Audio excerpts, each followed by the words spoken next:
How you doing, everybody? This is our second podcast for SuperiorFandom.com. Please follow us on Twitter. We're going to subscribe to YouTube. You can catch us on YouTube. Also, like us on Facebook. I'm Nate. This is my partner, Joe. Yo. My other partner, Jarrett. He's our producer. Hello. We got special guests in studio tonight. I don't know how special because he's a diehard Seattle Seahawks fan, which I did invite him before the game, so yes, he's here. Brandon Ozzy Osborne, say hi. Hello. And, well, let's get after it. Oh. Nate, every team that we've rooted for, since I've been alive, since you've been alive, they lost. Thursday, Friday, Saturday, or Sunday. I'm in a bad mood. The Seahawks won their 14th straight game at home against your beloved Saints. Russell Wilson went for 3 TDs. Pete Carroll, well, I got a hard on for him. Hey. Got a little bigger today. You want to talk about this at all? You had to throw in that you Pete Carroll hard-on thing, huh? That's... It's the only good thing going on in USC football at the moment. You got to give me this. Pete Carroll no longer has anything to do with USC football, for God's sakes. He jumped ship whenever he realized that he got busted for all the wrong shit that he did. How else did Sark get hired? Exactly. Anyway, so now we digress. So now Sark's paying the players as opposed to Pete paying the players. I'm sorry. Yes, we do digress. Okay. It's hard for me to talk about this game, as you know. Yeah, it was rough. It was very rough. Saints were a disaster top to bottom. Top to bottom. Seattle, they owned us. I'm a firm believer now in the 12th man. That stadium's it's not fair. The stadium's unfair. 14 wins in a row. I get it. That's pretty impressive. Unfortunately for them, they don't get to play the Super Bowl in their stadium, so they're fucked. But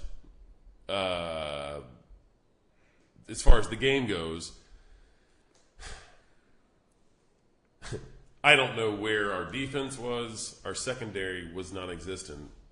Every one of Russell Wilson's touchdowns literally was a man wide open, no one within 5 yards of him. I don't know how you... It's like our guys were running in circles. They were chasing...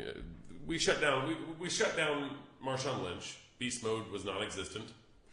Yet Russell Wilson ran all over us. He had more rushing yards than Seattle's beloved Marshawn Lynch. 47-46, for God's sakes.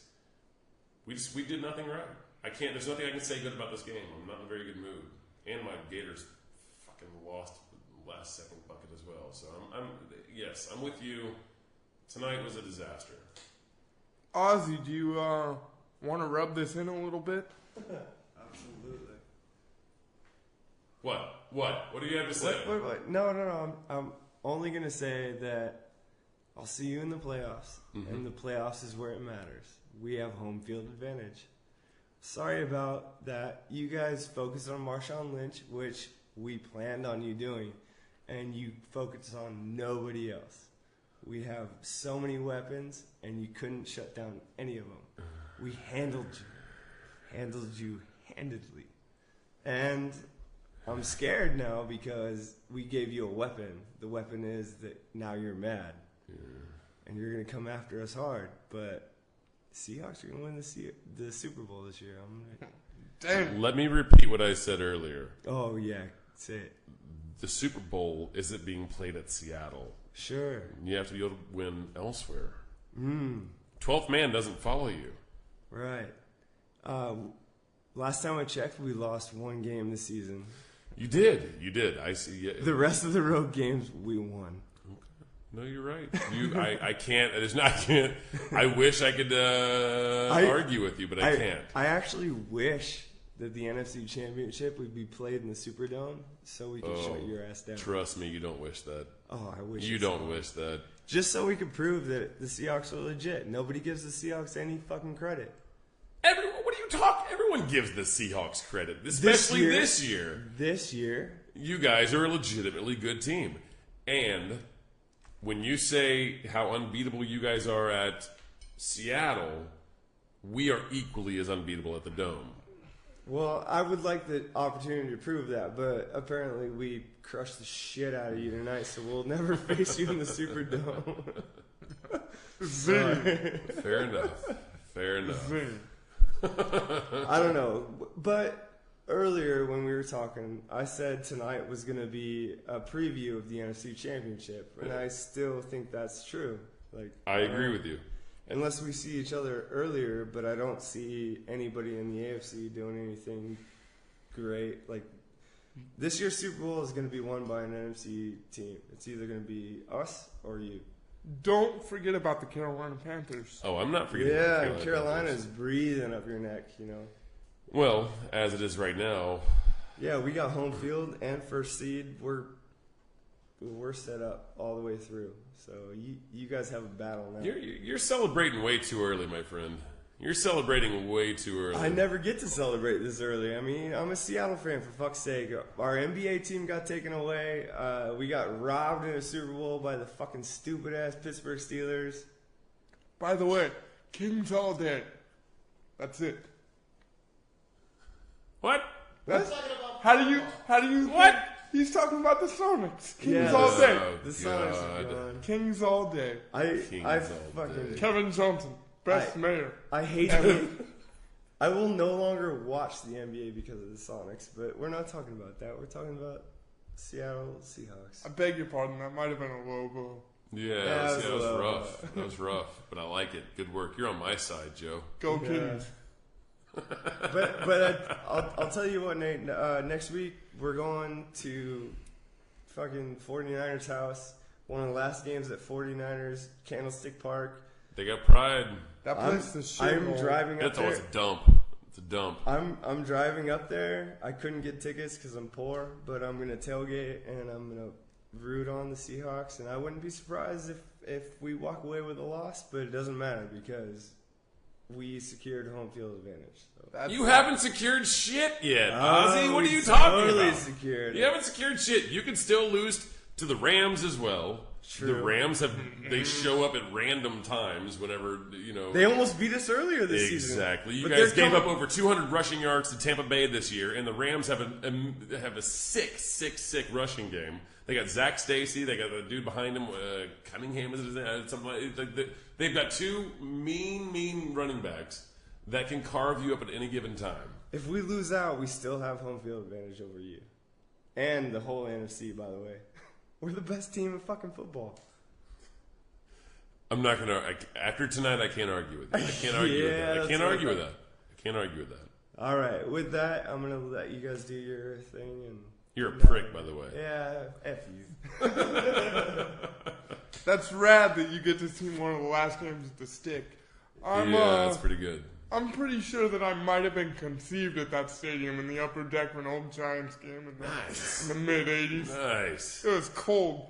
From what you remember, it was cold? You wonder how I ended up this way? That's probably it. Just a quick note on the Seahawks here, because I'm reading it on Twitter. The Seahawks special teams has only allowed 15 punt return yards all year. That's fucking pretty cool. That's impressive. It's impressive. Like I said, I can't talk. There's not much shit I can talk tonight about the Seahawks. You got to be pretty sick of this, Nate. You wanna lead us into the weekend at all, or talk about maybe that Alabama-Auburn game? The Alabama. You mean one of the most memorable ends to a game in BCS history? Pretty much since I've been college football history. I was just surprised the band didn't go on the field, right? Well, exactly. Well, that's going to go. That ending of that game is going on the next commercial where the band comes on, or Flutie throws a touchdown, and you're going to have the Auburn-Alabama finish. Which leads me to this: college football is a great sport because it has a certain sense of nostalgia to it that many other sports just kind of don't have. I mean, look at the coincidence of the day of that Auburn-Alabama game. You realize that was Bo Jackson's 51st birthday. Crazy. That's insane. That something like that could happen on such a legend of all sports' birthday. And to have it end like that on the same day of the Ohio State-Michigan game, where you had fights and quarterbacks running for more yards than the whole team, and people flipping off fans. It's just incredible to me, the team rivalries that are established within college football that don't exist in many other sports. And to me, that sucks, and that's what makes college football so special. There's a ton of player rivalries. You got Tom Brady and Peyton Manning. You got the Celtics and the Lakers, I guess. You got the Red Sox and the Yankees, but there's no more straight up rivalries where one team hates the other, especially in football. And the way this Alabama-Auburn game ended with a field goal return for a touchdown. Which, to me, hold on, let me interject, makes it the worst play call of Nick Saban's entire career. His entire career. But please continue. I mean, plus or minus, but that's the beauty of it. I mean, you could throw out the fact that this game and that play call literally decided, a national championship of an entire sport. I mean, if you look at that Ohio State-Michigan game, Michigan was playing for absolutely nothing. Mm-hmm. They were literally playing for nothing. They took them to the brink. And you had governors of states. The governor of Ohio encouraged Ohio citizens on Twitter to boycott using the letter M and referred to people from Michigan as the other fuckers from up north. That does not happen in professional sports anywhere. It's incredible. When it's a team-by-team rivalry. And I think that's phenomenal. But I do got to give you this about college football. That's the immense downside, and I think we're making strides to fixing it up a little bit. And that's that one play, either way, that was a fluke play that will go down in history, but let's be real, it was a fucking fluke play. Completely. Is going to determine the national championship. And that's just not right at all, man. No, it's upsetting to me. And yes, this is the grand hurrah of the BCS. To everyone's love and joy that loves college football. They're celebrating that this year, the fact that this is the last year of the BCS. I wish it started now, because unfortunately this national championship game that we're probably going to see is going to be an Ohio State that has played nobody, that their strength of schedule is just been a joke. And they're going to go up against a Florida State team that is a juggernaut. And they're going to get rolled. And in my opinion, the only team in the country that could have beaten Florida State, I hate Florida State. I hate them with a passion.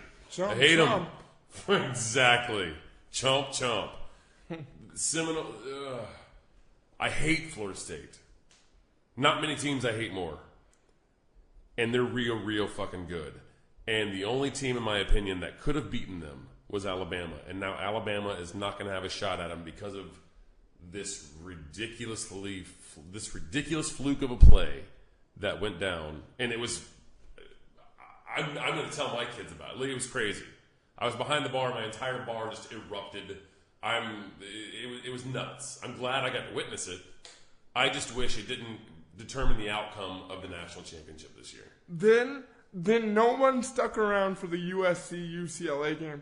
What a shame. And that right there makes me think I need a shot at tequila.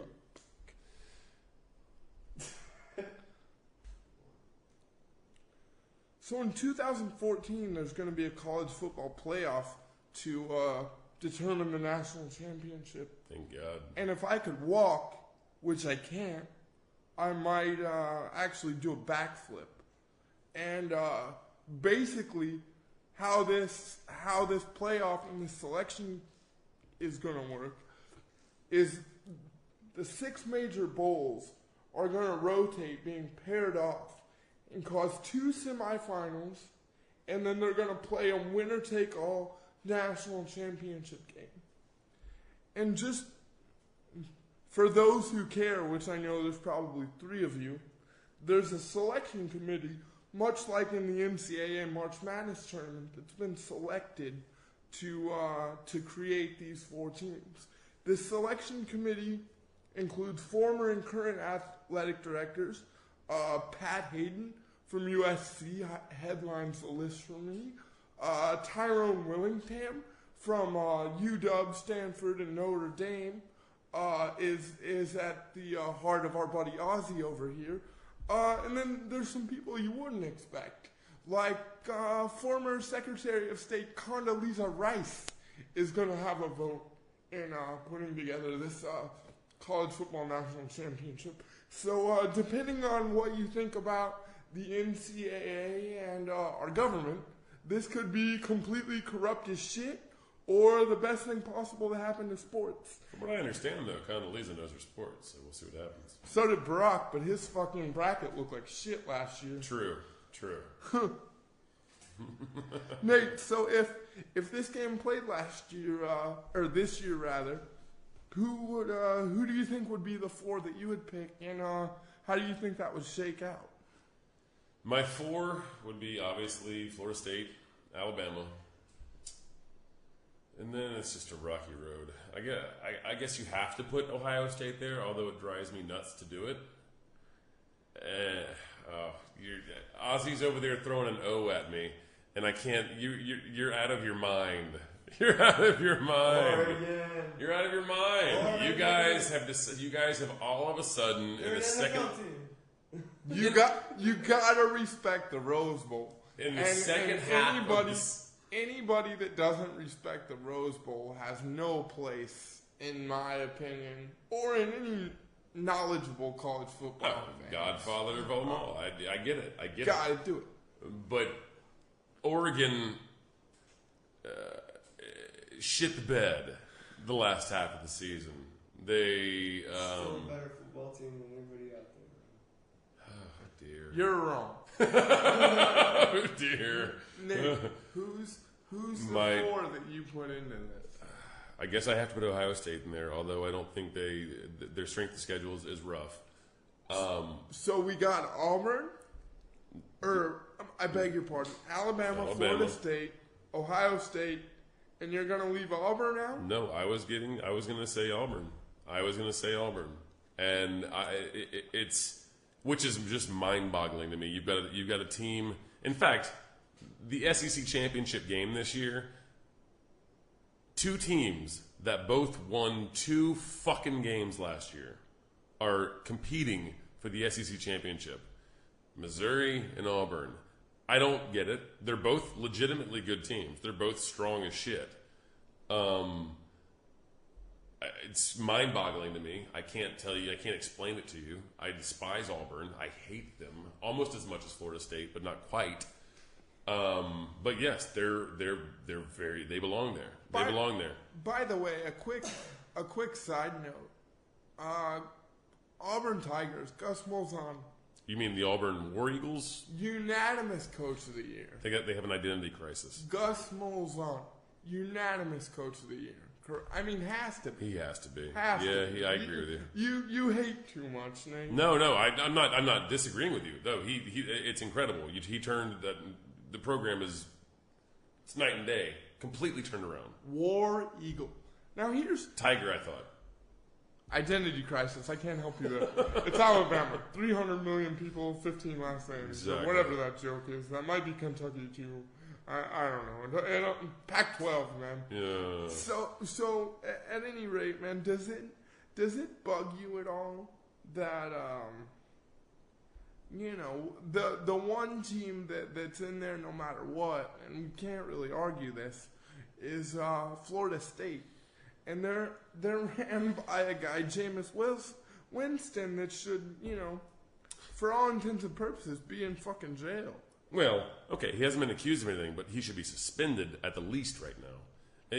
They're not going to. They've decided that they're not going to charge him with anything or not charge him with anything until after the Heisman vote, which is horseshit. Okay, and there's guidelines in BCS that dictate that if a situation that like Jameis Winston is in, you are suspended until it comes out one way or the other, except barring extreme circumstances. What the fuck are extreme circumstances? The guy is accused of raping somebody. But he's up for a Heisman Award. So I guess if you're going to win a trophy, then yeah, it's extreme circumstances, so we're going to let it slide. It's horseshit. It's horseshit. The guy should be suspended.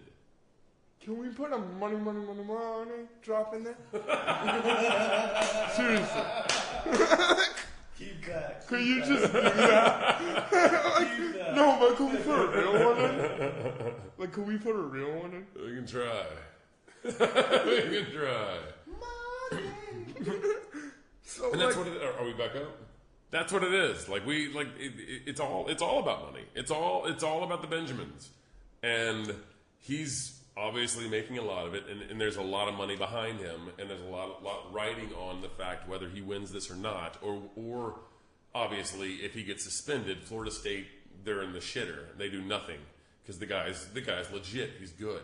And it kills me to say that, but he is. Go Duke. You want to bet for the weekend? Duke plus 28 against Florida State. Like, you can mark it down. Like, I say plus 28. I say take that this weekend. But I'm actually not. Yeah, I like that. I think Duke covers that. The other first time they're in the ACC championship ever. But have you seen what they've done this year? 10-win season, dude. David Conklin. What are you gonna do? But the other thing that's corrupt and just flat out wrong is that fluke play in that Auburn game destroyed the chances of Alabama winning 3 national championships in a row, and arguably one of the greatest college football dynasties that ever may never exist again. Mm-hmm. And I don't know, this fucked up system just took it away from the kids. I mean, I don't know. I can't stand for that. Well, the fucked up system and Pete, I almost say Pete Carroll, just because he's on my fucking mind. Can't stand that prick. That's what winners do. They stay on your mind. The fucked up system and Nick Saban, because Nick Saban, obviously, in my opinion, is arguably the best college coach of all time. But this one call, this one play that he called was a disaster.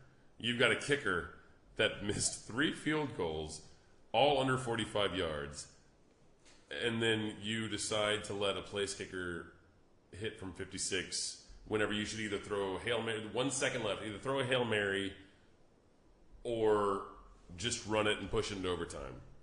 Why not? Why do that? And his excuse, yes, he hits 62-yarders in practice. This isn't practice, motherfucker. There's 1 second on the clock. This is national championship implications. The pressure is immense. You're gonna put this kid who's never experienced anything even remotely close to this in his entire life, probably never will again. Obviously, because of the fucking kick that he made. And you're going to put him in this situation, and you're going to lose this game potentially. I didn't get it. I think it's a terrible, terrible call. There's been a lot of those lately in college football. Yeah. I'm really bummed about this whole USC thing, man. Yeah. There's no way this works. Orgeron stepped down. I don't know how you let a guy like that out of your program. First of all, let me go back. Steve Sarkisian is a great hire. a Trojan guy, longtime Pete Carroll guy. I like him. He's a very capable football coach. Yeah. And he's a great recruiter, excellent motivator. Many of his players have... He was Washington, right? Head coach? Yeah, Washington head coach. 5 seasons, 34-29 in 5 years. Took over a team that went 0-12. Yeah, by the way, Right. Seattle, UW, Sarkisian leaving Seattle, it goes both ways. They crushed us with him leaving, but there's some people who are like, get the fuck out, because he didn't win more than 5 Pac-12 games. Well, there you go. That further drives home my point. You've got a guy in Ed Orgeron that has not only turned this season around for USC, Completely. but has been the recruiting coordinator and been responsible for recruiting countless NFL draft picks under the Pete Carroll and Lane Kiffin watch. One of the most respected guys in college football. One of the people on the college football playoff selection committee that we touched on earlier is Archie Manning, the father of Eli and Peyton. Ed Orgeron was responsible for getting Eli Manning to go to Mississippi State. Ole Miss. God damn it, I always do that. Ole Miss. Right. They're easily interchangeable. Rebel pride. I apologize. So anyway, he got him to go to Ole Miss. He's one of the most respected coaches, one of the most respected people in college football. Let me propose this to you. USC knows that he turned this season around for them. This UCLA game, I told you before the game happened, he was coaching for his job next year. I don't think they fired him, or I don't think he stepped down. I think they gave him an ultimatum. He quit. Hold on.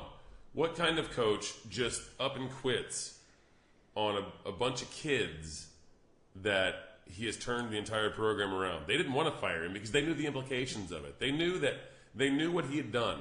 They knew that Kiffin was a complete fucking disaster, and Orgeron comes in and turned it around, but he loses the game that he had to win. He had to win it. And they're like, I guarantee you, they did not want to fire him. They said, look, step down.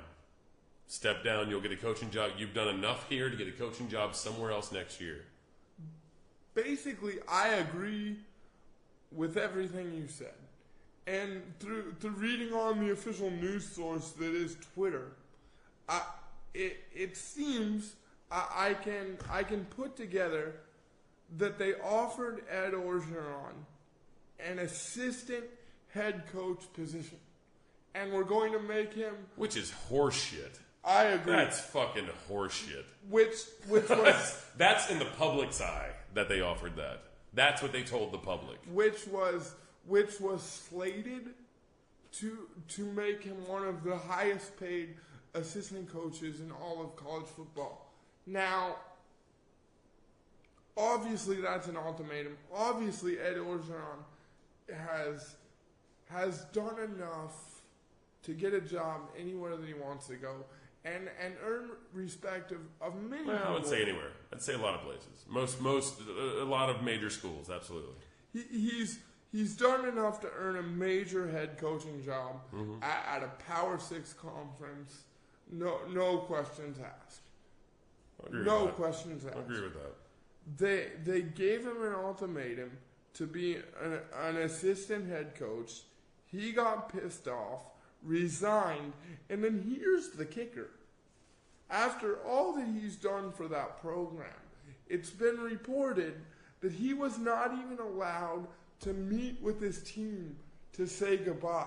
And there's many USC players, current and past, that are just in emotional shock of that.